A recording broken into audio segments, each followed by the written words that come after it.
Ouais, il est potox, c'est Antox et bienvenue dans cette nouvelle vidéo consacrée à la critique de l'épisode 34 des 50 de la saison 2. Comme d'habitude, ça va spoiler de partout, donc je vous invite à regarder l'épisode de votre côté dans un premier temps et ensuite de revenir sur cette vidéo pour qu'on puisse en discuter tous ensemble. Nous retournons donc dans les oubliettes et le fameux défi du Rubik's Cube est terminé. Au final, Stéphane n'a pas réussi à faire le Rubik's Cube. En même temps, c'était giga hardcore de ouf. Globalement, c'est comme si tu avais un cours, tu avais une interro et si t'as pas révisé, bah, globalement, tu peux pas le faire. À moins que tu aies 250 de QI, soit tu connais la formule, soit tu la connais pas en fait. Et comme ça fait depuis 6 ans qu'il en a plus fait, je peux totalement comprendre qu'il ait pas réussi. En même temps, c'était vraiment très très chaud. Maïsan aussi qui annonce à Cass qu'elle est malade, elle a apparemment un mal de dos, c'est ce qu'elle disait en interview.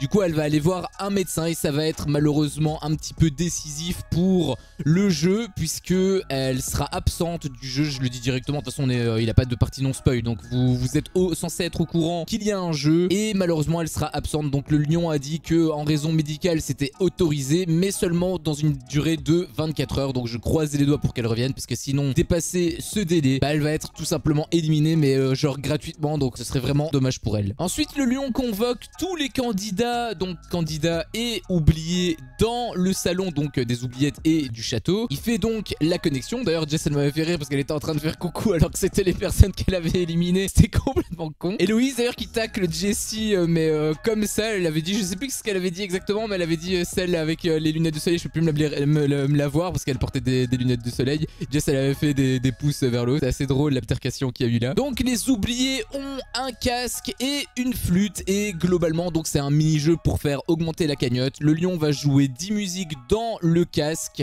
et les oubliés vont devoir le répéter au moyen donc de la flûte. Donc t'as compris que ça allait pas être une partie de plaisir, en tout cas pour les oreilles. Et les candidats doivent deviner bah c'est quoi forcément la musique sur l'air de la flûte. Steph il m'avait fait rire parce qu'il avait dit personne sait jouer, ce qui est bien évidemment le cas. Forcément jouer de la flûte c'est pas non plus donné à tout le monde. Du coup c'était très drôle d'ailleurs de voir à quel point enfin ça te faisait saigner des oreilles hein, globalement. Mais en même temps c'était assez drôle de les voir un petit peu galérer comme ça, même si au final ils s'en sont plutôt bien sortis. Une musique trouvée est égale à 200 € dans la cagnotte en plus. Et donc t'as compris, comme il y a 10 musiques, il y a 2000 € potentiels à la clé. Les candidats doivent désigner un représentant pour trouver donc bien évidemment la musique et c'est Romain qui a été désigné. Ils ont donc 2 minutes pour trouver la musique grâce à la flûte et il peut proposer 3 propositions, il peut proposer 3 réponses par musique. Le premier donc est Naka et la musique en question était Petit Papa Noël. J'avoue que moi, hein, pourtant je suis pas spécialement mauvais en musique, mais j'en ai reconnu absolument aucune. Et vraiment les candidats ils étaient giga chauds, surtout Enzo en fait, on va pas se mentir, Enzo il était vraiment bouillant, mais moi j'en reconnaissais aucune vraiment. Après je suis pas non plus spécialement ouf en musique, mais je suis pas non plus nul à ce point, tu vois. D'ailleurs, quand ils ont réussi à trouver donc la musique grâce à Naka, Enzo il m'avait fait ultra rire parce qu'en interview il avait dit Naka il a l'habitude de jouer de la flûte, il y a que des pipeaux qui sortent de sa bouche. Encore un petit. Moi j'aime bien les petits trash talk comme ça, les petits pics ainsi, ça me fait rire. En plus Enzo, j'ai l'impression que c'est un roi là-dedans parce qu'il t'en lâche des vertes et des pas mûres, franchement ça fait trop rire. Deuxième Steph, c'était Jaja, ils ont réussi à le trouver, c'était ultra rapide. D'ailleurs après je sais pas par rapport au montage s'ils ont galéré ou quoi, si c'était à 1 minute 59 ou si c'était bel et bien à 10 secondes comme ça a été montré, j'en sais rien, mais en tout cas j'avais l'impression que ça avait été ultra rapide. Troisième Scott, c'était Flower de Miley Cyrus. Là pour le coup la musique je la connais absolument pas, peut-être que j'ai déjà entendu cela dit, mais je la connais pas spécialement plus que ça. Quatrième Jade et c'est les lacs du Connemara, donc de c'est qui, Michel Sardou il me semble le truc. La musique elle est ultra connue hein. Tout le monde la connaît, c'est juste que bon je connais pas les ficelles, les tenants et aboutissants, n'est-ce pas? Sauf que ils ont échoué parce que les oubliés ont chanté, forcément ils étaient un petit peu dans le truc et donc ils ont chanté l'air en même temps parce que c'est un la. C'est pour ça que je dis qu'elle est super connue. Mon avis, juste en chantant l'air, t'as capté. Et donc forcément, avec cette envie, cette joie de vivre, ils ont chanté aussi et malheureusement, bah ça leur a coûté le prix de la musique puisque le lion n'a pas accepté, n'a pas validé malheureusement la réponse. Cinquième Tressia, c'était la Marseillaise. Forcément, Julien il était au taquet, forcément il est marseillais, donc lui il l'a retenu, il a capté directement. 6ème, Héloïse, c'était Allumer le feu, donc de Johnny Hallyday bien évidemment, paix à son âme. 7ème, donc là maintenant ils refont forcément une tournante. Naka, il y a eu plusieurs propositions. Il y a eu bande organisée dans un premier temps, ça n'a pas été ça. Vidéo game dans un second temps, ça n'a pas été ça non plus. Je la connais même pas la musique pour le coup, encore une fois peut-être que je l'ai déjà entendue, mais ça me dit rien en tout cas comme ça. Et puis bah ils ont proposé un truc comme ça pour avoir la 3ème proposition et c'était une souris verte et c'était bien évidemment toujours pas ça. Au final la musique en question était Waka Waka, donc de Shakira. Et Naka il avait dit juste avant que c'était impossible, il avait même pas de refrain. S'il te plaît Naka, sois pas de mauvaise foi. Waka Waka, aïe, bien, bah, allez, na.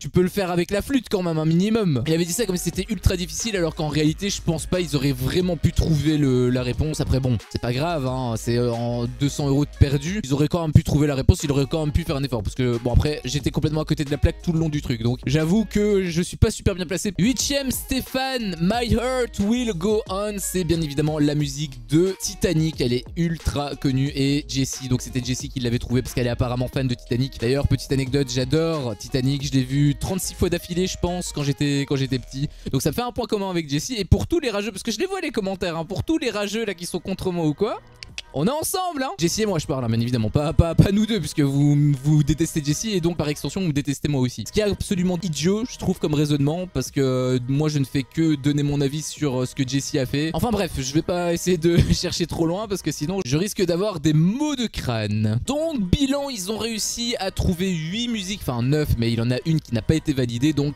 8 musiques de validées par le lion, ça nous fait 1600 € sur les 2000 € qui donc font augmenter la cagnotte. Ils étaient, il me semble, à 16 500 si je dis pas de bêtises. Donc normalement ils seraient censés être à 17 000, 18 100 si mes calculs sont exacts. Après je sais plus si c'est 17 000, si c'est 16 500 ou si c'est 16 050. Mais il me semble que c'est 16 500. Là théoriquement ils sont censés être à 18 100. Donc c'est plutôt moyen par rapport à la saison dernière. Encore une fois c'est assez faible je pense. Mais bon au moins ils ont réussi à faire augmenter la cagnotte, ce qui est pas plus mal. Puis le lion dit fin de la connexion dans 20 secondes. Donc ils ont 20 secondes pour parler. Et c'est là où il y a un raz-de-marée. Les oubliés ils essaient de savoir qui a voté pour eux, etc. Tout le monde parle en même temps, donc bien évidemment c'est absolument incompréhensible. On a quelques bribes d'infos par-ci par-là, mais c'est vraiment un énorme bordel. Au final ils font un peu le bilan quand ils sont pesés, donc les oublis ils font un petit peu le bilan de la situation. Il y a quelques noms qui sont ressortis, genre Myriam par exemple. On sentait qu'ils avaient quand même une grande rancœur. Gary aussi a été pas mal cité, donc j'avoue que j'ai un petit peu peur pour eux. Après le malheur des uns fait le bonheur des autres. Peut-être que ça va mettre un petit peu de côté Jess, donc j'espère que... Mais après je pense que Jess dans tous les cas elle est la target numéro 1, donc je pense que ça se changera absolument rien. D'ailleurs Jess elle était outrée hein, par ce que Héloïse lui avait dit. Elle était en train d'en discuter d'ailleurs avec Alex. Encore une fois Héloïse elle avait fait un gros tag sur Jess. D'ailleurs c'est drôle parce qu'elle s'en est pris plein la gueule de la part de Héloïse, alors que en réalité elle a eu que 2 voix. Donc en fait il y a eu plein d'autres personnes qui ont voté, qui n'ont pas voté pour elle, mais c'est Jess qui est la target. C'est pour ça en fait que je vous dis, je réponds hein, aux commentaires en même temps. Pour moi Jess n'est pas spécialement la coupable, c'est juste qu'il y a eu un petit coup d'état. Alors ok c'est pas spécialement ouf ce qu'elle a fait, on est d'accord là-dessus, mais elle a pas triché en soi, c'est pas de la triche à l'état brut. Elle a pas bafoué les règles pour gagner, puisque de toute façon elle a perdu. Et en plus l'impact qu'elle a eu dans le jeu était très faible. Ok d'accord, elle avait la réponse par rapport à la guitare, mais à part ça c'était Nico le chef hein. Si Nico il disait des mauvaises réponses, bah c'est la faute aussi à Nico. Donc elle est pas totalement responsable d'une part, et d'autre part elle a, encore une fois, elle a pas triché, parce que saboter une épreuve, ok c'est pas ouf, c'est pas honorable, mais c'est pas tricher. Je veux vraiment être clair là-dessus. Et le fait que tout le monde lui tombe dessus, en fait c'est uniquement parce que Manon elle a été éliminée. Mais à la base elle voulait pas éliminer Manon, puisque c'est sa pote en plus. Elle l'aimait bien Manon. Elle a même essayé de justement dire à Vivian de partir plutôt sur Naka. Et Naka parce qu'on parle de trahison, mais c'est pas l'amie de Naka, elle s'en fout de Naka en fait. Elle connaissait juste Julien et Manon au tout début de l'aventure. Après ça c'est un truc de Marseillais de dire ah oui on est amis mais que quand ça nous arrange, genre on se calcule pas etc. Mais par contre quand tu votes pour moi, ah mais tu m'as trahi, on est censé être potes et tout, alors que pas du tout. Et d'ailleurs ça m'a aussi fait rire parce que Alex il avait ajouté un petit truc. Il avait dit justement que c'était lui qui allait tous les faire sauter, mais personne ne s'en prend à Alex. Alex a dit droit dans les yeux, tu vas être la prochaine à sauter à Héloïse. Et Héloïse, elle s'en prend à Jess alors que Jess, elle lui a rien dit du tout. C'est ça qui était assez rigolo. Et enfin, nous passons donc au jeu numéro 11, comme dit plus tôt, donc avec l'absence de Maïsan. Alors, tu as une petite préparation comme d'habitude. Tu as avant donc Amélie, Mel et Simon qui discutent pour savoir donc au final, pour faire un bilan de la situation. Tu as Romain qui est également un peu l'entremetteur, on va dire, du débat. C'est officiel, hein, il n'y a plus d'alliance des oubliés, donc c'est assez triste pour les oubliés, mais en même temps je peux comprendre leur point de vue puisque Simon il l'a très bien expliqué, ils ont en fait des affinités différentes, donc à partir de là c'est vrai que c'est compliqué de rester ensemble, mais c'est dommage de l'avoir fait après que Jess s'est mouillée autant, parce que là elle est vraiment dans la merde jusqu'au cou et au final il l'abandonne. C'est pas ouf par rapport à la situation, mais je peux également comprendre leur point de vue. Jess aussi qui a dit un truc très pertinent, elle a dit que qu'ils étaient avantagés, ceux qui étaient dans les oubliettes, ils sont avantagés puisque du coup ils ne doivent pas faire l'épreuve, donc déjà c'est ça qui est passé pour eux, donc premier avantage. Et second avantage, ceux qui vont être éliminés au jeu numéro 11, eux ils vont pas être pêchés, ils vont réellement être éliminés. Elle a dit quelque chose d'extrêmement pertinent. Après elle était aussi dans le même cas quand elle-même était dans les oubliettes pardon, avec Amélie, avec Simon, avec Vivian et avec Mel. Ils étaient aussi dans le même cas, ils ont je pense skip 3 ou 4 épreuves, donc ils avaient aussi cet avantage là. Vous voyez, je suis pas spécialement de mauvaise foi, je tiens avec Jess, mais je ne tiens pas avec Jess parce que juste j'aime Jess et je suis aveugle. Non, pas du tout.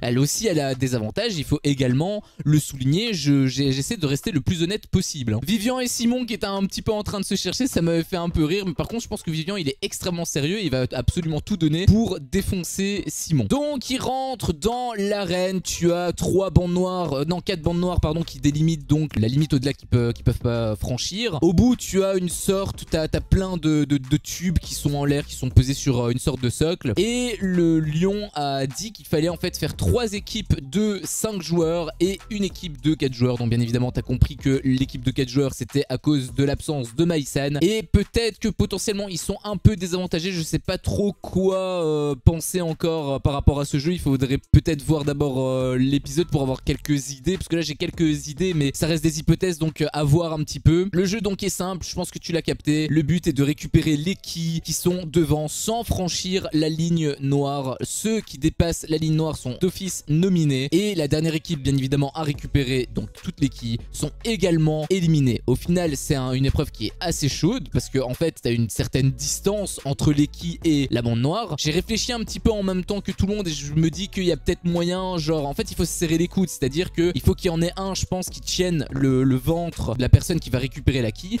et en mettant ses bras, en les étirant etc, aller de plus en plus bas et prendre un point. Genre par exemple t'as les pieds de la première personne donc qui doit récupérer qui sont fixés au sol, qui doivent pas bouger. C'est un peu le point de levier si tu veux, et je pense que c'est ça, que ce serait ça peut-être la strat qui pourrait fonctionner, mais je ne vois pas la distance exactement. Comme je suis pas là, je sais pas exactement la distance par rapport aux tailles en plus des joueurs. Genre par exemple Jess elle est ultra petite, il me semble, elle mesure quoi, 1m65. Est-ce que elle va être assez grande pour récupérer les quilles en faisant ça? Ça c'est une question que je me pose, c'est pour ça que je disais que j'ai pas mal d'hypothèses. Faut voir donc concrètement comment ça va se passer. Après peut-être qu'il y a d'autres stratégies qui sont un petit peu mieux, ça pour le coup faudra voir. Et justement j'ai hâte d'être à la semaine prochaine parce que bien évidemment nous sommes vendredi, donc il n'y a pas d'épisode le week-end. Encore une fois c'est relou, mais il faudra attendre donc la semaine prochaine pour avoir plus d'infos. Voilà, donc c'était mon avis sur cet épisode. Un bon épisode, il s'est passé pas mal de trucs, un petit peu moins mouvementé je dirais que les épisodes d'avant, mais en même temps il faut aussi qu'il y ait un petit peu de temps de récup hein, quelque part, donc c'est pas spécialement une mauvaise chose. Et de toute façon il s'est passé des trucs, donc c'était quand même assez divertissant. Il y a eu quelques petits trucs qui étaient drôles, il y a eu un peu d'enjeu également puisqu'il y avait la cagnotte. On a eu la présentation donc de l'épreuve, donc c'était vraiment plutôt sympa. La seule chose qui fait chier, t'as compris, c'est ce cliffhanger de merde, c'est le week-end en fait hein, tout simplement. Moi ça me saoule d'avoir un week-end à chaque fois et de devoir attendre 2 jours avant de pouvoir voir un épisode. On va se montrer patient encore une fois, mais ça pète les roubignoles. Si cette vidéo t'a plu, fais-le moi savoir en me laissant un énorme pouce bleu. À chaque fois que je vois ça, je vois que mon contenu plaît et donc moi ça me motive à continuer. Si t'es pas encore un peu tox, qu'est-ce que tu attends pour me défoncer ce gros bouton rouge? N'hésite pas à activer la cloche pour ne rien louper et je te dis à la prochaine pour une prochaine vidéo. Ciao.